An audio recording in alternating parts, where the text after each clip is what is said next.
예, 안녕하세요, 여러분. 오늘은 11월 3주차 부동산 시장 현황 좀 정리해 드릴 텐데요. 일단 강남의 역전세가 좀 본격화되기 시작했고요. 물론 이제 수도권은 예전부터 그랬고, 그리고 이제 그 매수 심리 지수가 뭐 10년 몇 개월 만에 최저치다. 또 최대 서울의 아파트 가격이 10년 만에 또 최대 하락폭이다. 이제 본격적인 막 신호들이 시장에 지표로 이제 나오고 있습니다. 그래서 여러분들이 제가 누누이 말씀드린 대로 시장이 내년에 본격화될 거고 지금 그게 시작되고 있는데 좀 속도가 빠른 건 확실합니다. 그래서 오늘 이제 시장 여러분들 한번 같이 보고 살펴보도록 하겠습니다. 일단 전국 주간 아파트 가격이요. 10년 만에 이제 최대 하락폭 뭐 이런 기사들이 요즘 많이 뜨잖아요. 이게 좀 이어질 겁니다. 1, 2년 갈 것 같은데요, 여러분. 그거에 대해서 좀 말씀드리고 강남 역전세가 가셔야 됐습니다. 앞으로 더 본격화될 거다라고 저는 보고 있고요. 하락 지역이 171곳이고 보합이 한 곳, 상승 4개. 이제 상승 지역을 보시면 좀 지방의 좀 특수 지역들입니다. 경북, 영주, 상주, 칠곡 요 세 군데하고 전북의 김제. 그래서 신규 아파트 공급이 좀 모자르다 보니까 좀 상승이 되는 경향이 있습니다. 이 네 개는 시장에 전반적으로 뭐 큰 영향은 못 미치고 전체 지수에도 좀 영향을 미치지는 못합니다. 그래서 그런 부분 챙겨 보시고 자, 그다음 보시는 바와 같이 이 전세 폭탄의 신규 입주 단지 이렇게 써 있죠. 강남권도 한 달 새 2억씩 뚝뚝 이런 표현이 있잖아요. 이게 여러분들 이게 이제 본격화된다고 제가 누누이 말씀드렸지만 진짜 이제 본격화되기 시작합니다. 입주 앞둔 개포 자이 프레지던스 이거 3,375가구인데요. 내년 2월에 입주입니다. 벌써 지금 한참 남았잖아요. 물론 뭐 보통 한 3개월 전에 나오기 시작하는데 매물이 1,000건이 있는데 찾는 사람이 많이 없어요. 아직도 가격이 에, 이게 시장이 이제 더 쌓일 것 같습니다. 제가 볼 때 더 쌓이면은 현재 이제 초반이라서 매매가 230개, 전세가 630개가 지금 매물로 나와 있습니다. 자, 그리고 이제 대치동 음마아파트 가격이 추이가 좀 보시면 여러분 보시라고 제가 해놓은 건데 이 비즈니스 워치에서 정리를 잘 해놨죠. 보시면 2007년도 1월에 이게 꼭지를 찍었었습니다. 금융위기 전에 13억 8,500 거의 14억이죠. 호가는 이제 14억이었어요. 그런데 갑자기 금융위기 이후에 분양가 상한제든 이제 규제책이 떠오르면서 가격이 하락했는데 8억 500까지 여기 나오잖아요. 근데 엄밀히 말하면 7억 5천까지도 찍었었습니다. 찍었었는데 그 금융위기에 이제 쭉쭉 내려와서 이렇게 찍었잖아요. 찍고 나서 다시 원래 전 고점인 13억 8,500, 그러니까 14억. 14억이 언제 되냐면 2016년 9월. 그러니까 이 기간이 중요한 것은 뭐냐면 9년 8개월이 걸린 겁니다, 여러분. 물론 이 고점에서 한 분들은 앞으로는 좀 힘드실 겁니다. 그래서 그런데 이제 이게 얼마까지 갔죠? 28억까지 갔습니다. 거의 30억 가까이 갔다가 9월 달에 25억으로 내려오더니 11월에 두 개가 거래가 됐는데요. 19억 천하고 이어서 17억 7천이 됐어요. 17억 7천은 1층입니다. 1층인데 음마 아파트 가보신 분들은 아시겠지만 옛날 그 아파트지만 계단이 이렇게 올라가 있고 1층이 좀 높이 있습니다. 복도가 기본으로 있고 그래서 지금의 필로티 같은 형태예요. 그래서 1층이나 2층이나 큰 차이가 없습니다. 그래서 17억 7천이니까 이제 18억대 형성될 것 같다고 보시면 어마어마한 금액이 떨어졌죠. 거의 8억이 떨어졌으니까 비율로 따지면 25% 이상 빠진 겁니다. 아시는데 여기서 중요한 점이 뭐냐면 얼마 전에 음마 아파트가 재건축 그 정비 예정국 심의 같은 거 통과했잖아요. 통과했으면 호재임에도 불구하고 시장은 이렇게 반응하고 있다. 이게 이제 핵심입니다, 여러분. 여기 보시면 전세값 보시면 서초 반포자기가 22억 갔는데 지금 반토막 났습니다. 호가가 레미안 퍼스티지 23억, 14.5억. 이게 아실 자료를 어느 언론사 올려놓은 걸 제가 따온 건데요. 보시는 바와 같이 뭐 근데 아이러니한 건 뭐냐면 좀 희소성이 있고 좀 지역이 버티거나 이런 데들은 매물이 많지 않거나 이런 지역은 또 버티고 있습니다. 그래서 어느 지역은 뭐 이걸 보시면서 우리 동네는 안 내려가는데 그런데 얼마 전에 그 댓글에 은평구에 이제 집값이 전세값이 뭐 안 내려간다고 말씀하셨는데 어디에 사시는지 모르겠는데 제가 그 얘기 듣고 좀 돌아봤더니 대부분이 다 빠지고 있습니다. 우리 선생님이 발품을 파시고 집 앞에 부동산만 가실 게 아니고 주위에 다른 단지 앞에 부동산 가보시면 지금 은평구도 많으면 30%, 20%씩 다 빠져 있더라고요. 좀 체크해 보시고 접하시면 좋을 것 같아요. 매물은 계속 늘어나고 있고 경기도도 여전히 보시면 반토막 나죠. 전세 가격이 이렇게. 그래서 시장이 앞으로 상당히 이런 추세가 이어질 거라고 보시는 게 좋겠습니다. 자, 그다음 보시면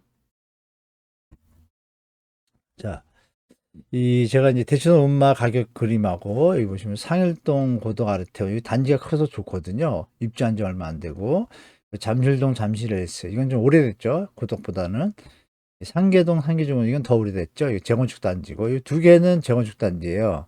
음마하고 노원 상계는 보시면 이제 상계동에도 이런 분들이 있을 겁니다. 우리 잘 안 빠지네 그러는데 안 빠지는 게 아니라 안 빠진 상태가 거래가 안 됩니다. 여기 보시면 거래가 쭉 안 됐잖아요. 안 되다가 여기 보시면 5월 달에 하나 거래되고 10월 달 5개월 만에 매물은 엄청 많거든요.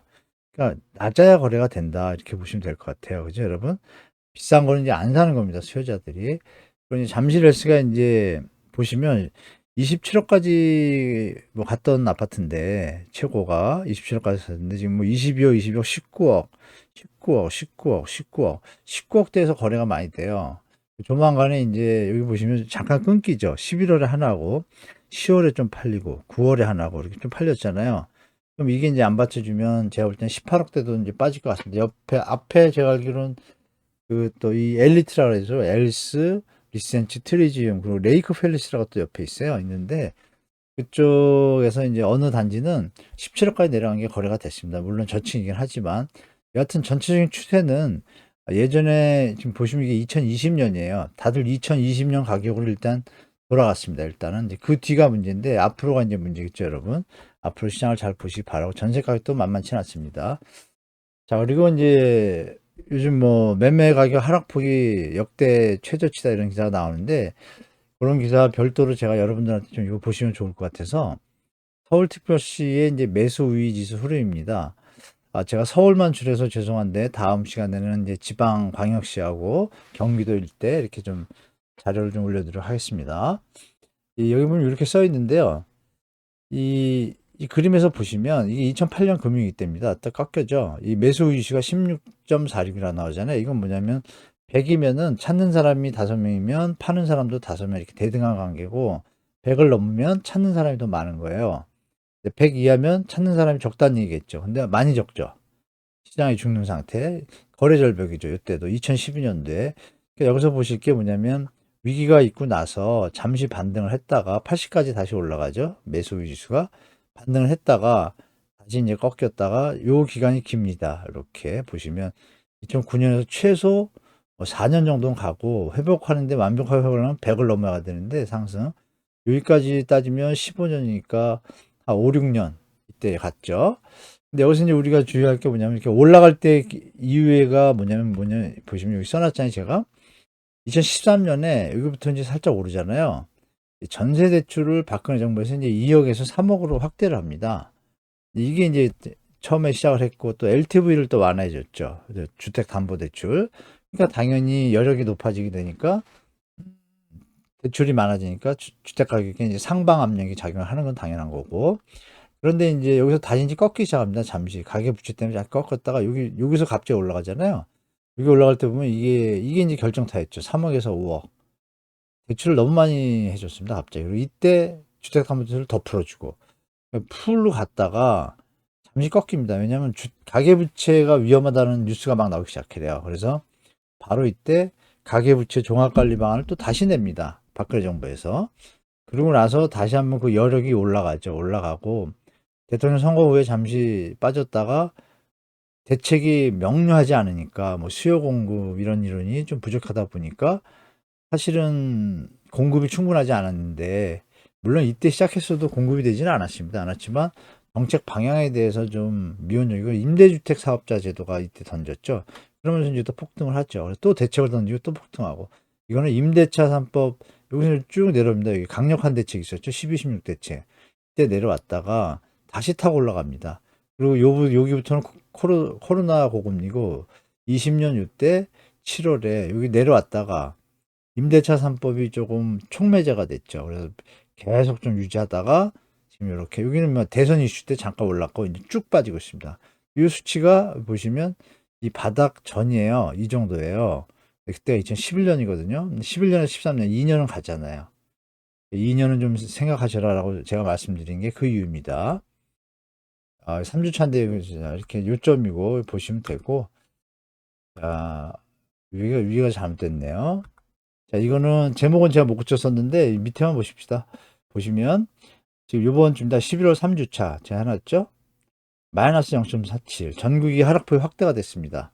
확대가 됐고, 또 여기 보시면 이 수도권도 점점 좀 깊어지죠. 이게 본격화되고 있습니다. 정말 물론 소유주분들은 심각한 입장이고 무주택자분들 입장에서는 아, 드디어 본격 하락하구나라고 이제 좀 기다리는 때가 됐는데, 국가 경제에는 좀 피해가 안 갔으면 좋겠다는 생각이 좀 개인적인 생각입니다. 자, 지방도 여전히 확대폭이 많아졌고요. 11월 3주차 마지막에 서울이 이제 피크를 달리고 있습니다. 갑자기 꺾기 시작하죠. 여기서부터 이제 속도가 빠르기 시작합니다. 서울이 그동안 잘 버티다가, 그래서 수치가 벌써 예전에 뭐 0.1, 0.2 이런 거로 계속 봤었는데 지금 이제 0.4로 이제 5, 뭐 3, 4 이렇습니다. 시장이 이제 겨울 추운 겨울과 함께 상당히 좀 냉각될 것 같습니다, 여러분. 자, 여기 보시면 이번엔 이제 아파트 전세 가격입니다. 보시는 바와 같이 0.53. 이 0.7 어마어마하죠? 진짜 역대 10년 만에 최대 하락폭이 이 뜻입니다, 여러분.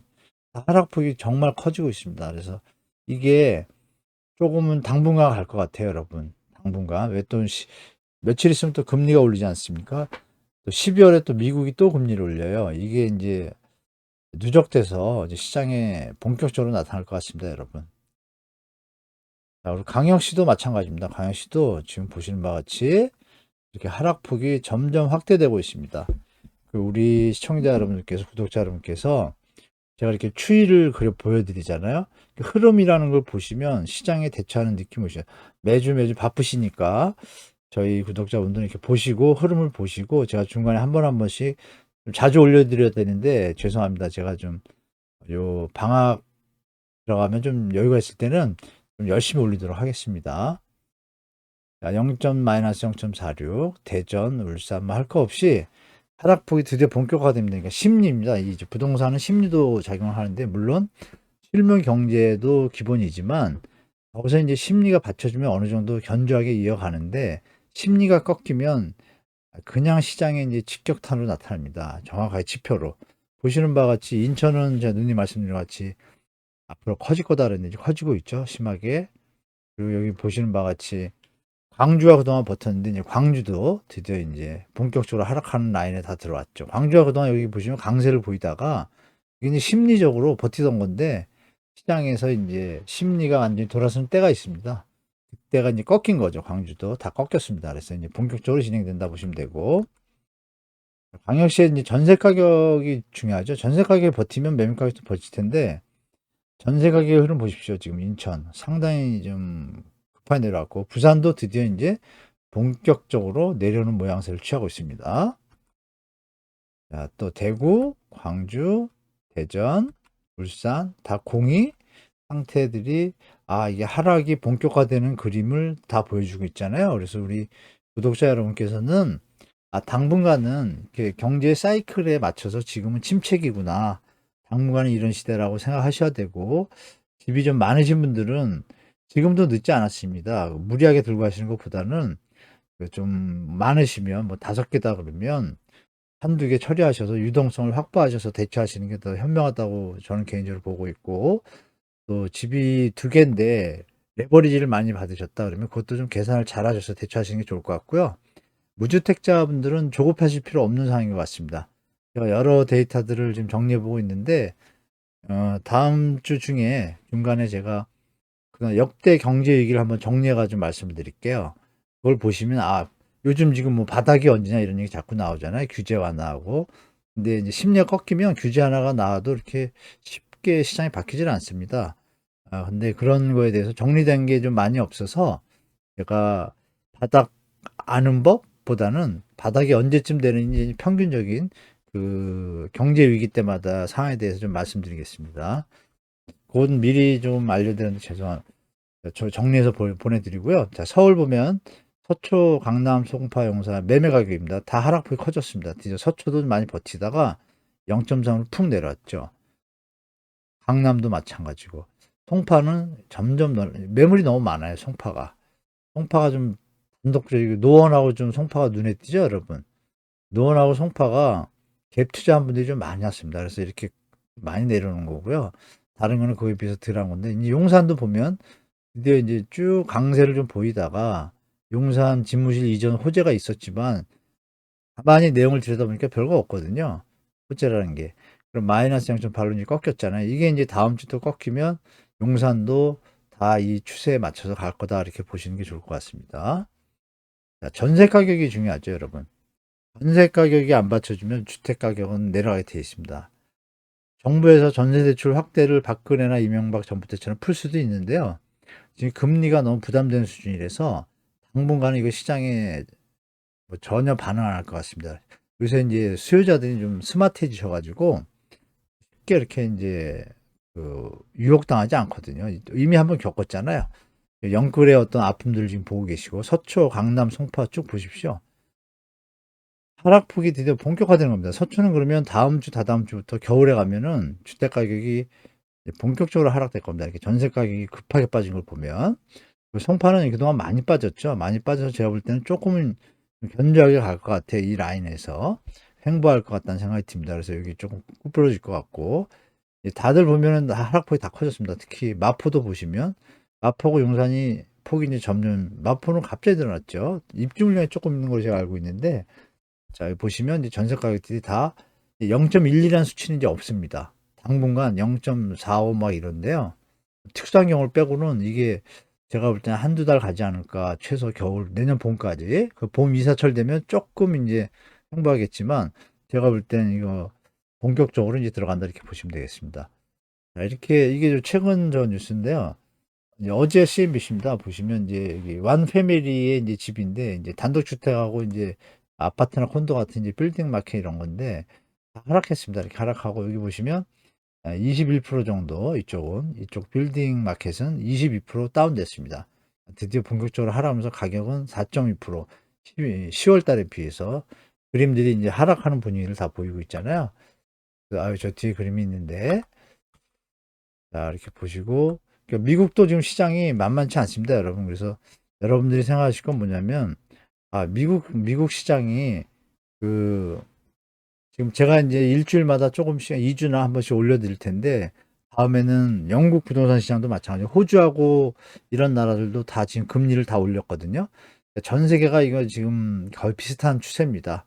그래서 러시아 우크라이나 사태가 좀 빨리 끝나면 좀 덜한데 24일이죠. 며칠에 있다가 이제 한은이 금리를 올리면 여러분들이 유념하실 게 내년 말 되면 이 금리 변동금리가 3개월 단위로 변동하거든요. 그래서 내년 12월 1일 이후에 내년 1월 1일부터 새로운 금리로 변동된 걸 하는데 여러분들이 아시는 바와 같이 그 10, 11, 12월 달에 두 번 정도씩 다 올렸잖아요. 한은도 그렇고. 그게 이제 또 현재도 부담되는데 또 이제 이자나 부담으로 좀 다가올 겁니다. 뭐니 뭐니 해도 뭐 우리가 살아 있어야 행복을 누리고 또 돈이 먼저는 아니잖아요. 그러니까 이제 몸 관리부터 잘 하시고 그리고 가족 잘 챙기시고 그리고 나서 여러분들 또 어려움에 처해 있는 그 영끌하신 분들이든 다주택자분들이든 잘 대처하시기 바라고 무주택자분들은 당분간은 그 조급하실 필요 없고 그리고 한 가지 더 말씀드리면 그 일부 시청자분들 중에 그 빌라로 가면 어떻겠냐 집을 사서 저렴한 거 저는 개인적으로 화곡동 분이었던 것 같아요. 개인적으로 화곡동이 좀 빌라 값이 많이 올랐다가 지금 많이 빠지고 있거든요. 굳이 전세를 가는 것보다는 그 사정이 그렇다면 그 편안한 집에서 돈을 모으면서 또 때를 기다리는 것도 좋은 방법일 것 같고 그렇습니다. 그래서 그리고 또 전세 가격이 높은 분들은 이게 한 2, 3년 뒤에 2년 뒤에 이런 걸 봤을 때 어떤 분들은 그 월세로 하고 돈을 들고서 기다리려는 분들 계시더라고요. 월세로 살고 그 전세 보증금을 대출 많이 안 받은 분들 얘기죠. 대출 보증금을 은행에다 맡겨서 요새 5%, 5.5%도 막 주니까 그렇게 하시는 분도 계시고 2년 월세 살고 전세 보증금 은행에 맡겨서 돈 받겠다. 모아서 나중에 집 사겠다. 편하게 이런 분들 계시고 또 어떤 분들은 전세 대출도 역전세, 역월세 하시는 분들 계신데 여월세는 사실 단편 어떤 일시적인 방편이긴 하지만 엄밀히 보면은 좀 대처를 잘 하셔야 되는데 여월세를 꼭 고집하기보다는 그냥 나오셔 가지고 좀 저렴하게 다운사이징 하는 것도 또 한 방법일 것 같습니다. 그래서 여러 가지로 하여간 잘 대처하시기 바라고 말씀드린 대로 다음에 제가 좀 스케줄대로 모아타운에 요새 좀 뜨는데 모아타운하고 저번에도 말씀드렸지만 재개발 재건축 좀 아까 말씀드렸던 내용을 이렇게 해서 해외 부동산하고 해 가지고 정리되는 대로 또 다음 시간에 뵙겠습니다. 자, 오늘 시청해 주셔서 감사드리고요. 행복한 한 주도 되시기 바라겠습니다. 감사합니다.